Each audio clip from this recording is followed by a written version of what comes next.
नमस्कार सांग माने जय जगन्नाथ। ओम दुर्गाए नमः। जय माँ दुर्गा दुर्गति नाशिनी। शारदीय नवरात्र अंतिम दिवस, नवरात्रि पूजार शेष दिवस। नवम दिवस रे माँ देवी दुर्गांकर नवम शक्ति नवम स्वरूप माँ सिद्धिदात्री पूजा आराधना करा जाए। सकल सिद्धि प्रदान करुथिबारु माँकर अन्य नाम हेउची सिद्धिदात्री। महाभारत रे अर्जुन श्रीकृष्णकर निर्देश क्रमे युद्ध पूर्व दुर्गास्तव पाठ करी सिद्धिदात्री को प्रार्थना करथिले युद्ध विजय लाभ करिवा पई तांको आशीष प्रदान करथिले। सेथिपई समस्त सिद्धि पई सिद्धिदात्री को आराधना करिथांती। गोपी माने श्रीकृष्ण को पति रूपे पाइबा पई मां को प्रार्थना करथिले। समस्त प्रकार सिद्धिर प्रदानकारिणी मां सिद्धिदात्री को शारदीय नवरात्र रे नवम दिवस रे मांकर नवम शक्ति रूप रे कलश को मां को स्वरूप को सिद्धिदात्री रूप रे माँ को आवाहन करिथांती। जो माने निष्ठार सहित पूजा करती माँ सिद्धि प्रदान करती। माँ सिंहवाहन रे विराजिता। माँ हेउछंती चतुर्भुजा। दक्षिण हस्तरे गदा और चक्र, बाम हस्तरे पद्म और शंख धरिछंती। आश्विन मास शुक्ल पक्ष नवमी तिथि रे शक्तिपीठर माँ दुर्गा महानवमी तिथि रे माँकर सिद्धिदात्री पूजा आराधना करा जाए। पवित्र नवमी तिथि रे माँ स्वयं बेलगछरे शोइथिले।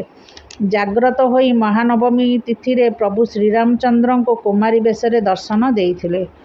लंका रे रावण सह युद्ध करी श्रीराम विजय लाभ करिथिले। महाअष्टमी और नवमी रे माँ देवी दुर्गा, अष्टमी रे नवमी संधिक्षण रे महिषासुर को बध करथिले एवं प्रभु श्रीरामचंद्र महानवमी तिथि रे माँकर आशीर्वाद पाई विजया दशमी बा आश्विन शुक्ल दशमी तिथि रे रावण को बध करथिले। माँ कृपामयी जगत जननी, जार कृपा बिना ए जगत रे किछि भी संभव नुहे। एबे आमे जानिबा नवमी तिथिर पूजा विधि। नवमी रात्रि नवम दिन सकाळ उठी स्नान सारी घरर समस्त नीतिदिनिया ठाकुर पूजा, सूर्य पूजा, चौरा पूजा सारी माँ को पूजा करिवे। नवरात्रि पाई बसाइथिबा कलश माँ को देइथिबा फूल सबु बासी फूल काढ़ी सेही स्थान को सफा करिदेबे। पूजार चारिपाख गंगा पानी सिंचन करी सेही स्थान को पवित्र करिदेबे। माँ को फटो को स्नान कराई वस्त्र पिंधाई देबे। माँकर से दिन बैगिणिया रंगर वस्त्र पिंधाई देबे। दीप लगाइबे। कलश रे चंदन सिंदूर देबे, पानी देबे, फूल देबे। कलश को पूजा करी तापरे माँ सिद्धिदात्री को आवाहन करिवे। माँ सिद्धिदात्री को चंदन सिंदूर देबे, पूरा सिंगार करिवे, नाली ओढ़णी देबे। माँ को सिंगार सामग्री अर्पण करिवे। मंदार फूलर माळ देबे, बेलपत्र माँ को अर्पण करिवे। दीप धूपरे कलश को प्रथमे वंदापना करी तापरे माँ को आरती करिवे। दुर्गा चालीसा पाठ करिवे। माँ को पाखरे से दिन खीरी, पूरी, हालुआ, चना इत्यादि भोग करी पारिबे। से दिन अच्छी नवमी तिथि रे 9 कन्या को पूजा करिवार विधि अच्छी। 2 वर्ष रु 10 वर्ष बयस पर्यंत कन्या को पूजा करी पारिबे। 10 वर्ष रु अधिक वर्षर कन्या को पूजा करा जिवो नाही। जे कन्यांकर हाथ गोड़ खंडिया होइथिबो सेही कन्या को पूजा करा जिवो नाही। माँ को नवरात्रि रे प्रसन्न करिवार सरल उपाय होची कन्या पूजन करिबा। 9 कन्या 2टी बालकों को पूजा करा जाई थाए। जेतेबेले कन्या घर को आसीबे प्रथमे तांको गोड़ धोई देबे, तांको फूल मुंडरे पकाई स्वागत करिवे। माँ आसीचंती भाभी सेमानकु स्वागत करिवे। कन्या रूप रे नवदुर्गा घर को आसीचंती।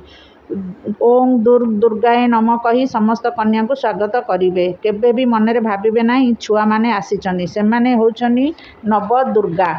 माँ आसीचंती मन रे भाबी पूजा करिवे। सेमानकु पूजा कले सुख समृद्धि प्राप्त हेबो। तापरे कन्या को आसन रे बसाइबे। छोटरू बड़ क्रमे कन्या को पूजा करिवे। अलता पिंधाई देबे, मथारे चंदन सिंदूर लगाई देबे। कन्या मानकु नाली रंगर चुनरी देबे। तापरे सेमानकु वंदापना करिवे। सेमानकु सबु सिंगार सामग्री अर्पण करिवे। नवमी दिन माँ को पूरी, खीरी, हालुआ, चना, मिठा पूजा करा जाई थाए।